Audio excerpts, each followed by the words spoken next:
সরকার চালাচ্ছে, মমতা ব্যানার্জির কোনো স্টেটমেন্ট আমরা দেখি না। তার মানে কি উনি এগুলো সমর্থন করছেন? তার অনুপ্রেরণায় এই সমস্ত ধর্ষণের ঘটনা হচ্ছে? এটা আমাদেরকে ভেবে নিতে হবে তাহলে এরপরে। সিদ্দিকী বলছে মানে সংখ্যালঘুদের ব্যবহার করা হচ্ছে তেজপাতা, খাওয়ার মধ্যে তেজপাতা দেয় স্বাদ বাড়ানোর জন্য।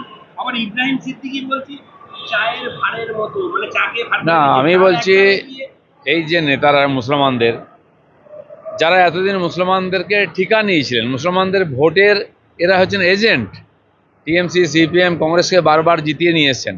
আজ যদি ব্যবহার করা হয় মুসলমানদেরকে তেজপাতা হোক বা এঁঠো ভাঁড়, তার জন্য তোহা সিদ্দিকীও দায়ী আর বাকি নেতাও দায়ী। আজ মুসলমানদের প্রশ্ন করা উচিত, নিজেদেরকে তারা মুঘলদের পরম্পরার মনে করেন, উত্তরপুরুষ মনে করেন সেইভাবে, কিন্তু এত ক্রিমিনাল কেন মুসলমানরা, এত অশিক্ষিত কেন? কেন মুসলমানের ভ্যানওয়ালার ছেলেকে ভ্যানওয়ালা হতে হবে, ফলওয়ালার ছেলেকে ফলওয়ালা হতে হবে? কেন তার ডাক্তার, ইঞ্জিনিয়ার, প্রফেসর, লয়ার হবে না কেন? আজকে তোহা সিদ্দিকীকে প্রশ্ন করুন, কেন দিদির পায়ের তলায় বসে আপনি একজন পীরজাদা হয়ে তার চামচাগিরি করেন? কেন?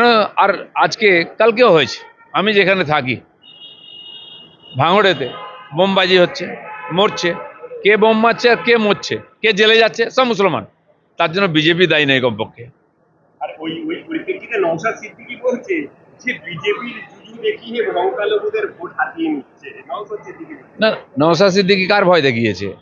উনিও তো মুসলিমদের ভোটে নিয়েছেন, কিন্তু দুপক্ষই মুসলমানদের মারছে, মারাচ্ছে। কেউ মরে চলে গেল নিচে, কেউ চলে গেল জেলে। লাভটা কার হচ্ছে? মুসলমানরা এখানে দাওয়ার বোর্ডের মতো ব্যবহার হচ্ছে। আমরা তো বারবার এটাই বলেছি। মোদি কমপক্ষে এটা করেননি, তিনি সবকা সাথ সবকা বিকাশ করেছেন। মোদিজি এখানকার একটি মুসলমান ছেলের জন্য যে স্টাইপেন্ড পাঠান, সেটা ভেঙে দুটুকরো করে দুজনকে দিয়ে মমতা ব্যানার্জি ভোট নেন। ভাবতে হবে মুসলমানদের নিয়ে কী হচ্ছে। দিল্লিতে কেন্দ্রীয় নেতৃত্বের সঙ্গে রাজ্যের বর্তমান পরিস্থিতি নিয়ে কোনো রকম কোনো আলোচনা হলো? হয়েছে, অনেকের সঙ্গে আলোচনা হয়েছে। সাংগঠনিক বিষয়ে কোনো আলোচনা? না, সংগঠন আমি দেখি না, সংগঠনের ব্যাপারে ওনারা জিজ্ঞেস করেছেন, আমি জানিয়েছি।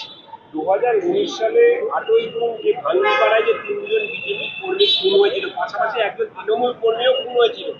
তৃণমূল কর্মী এবার বলছে যে পুলিশের ওপর আর বিশ্বাস নেই, সিবিআই তার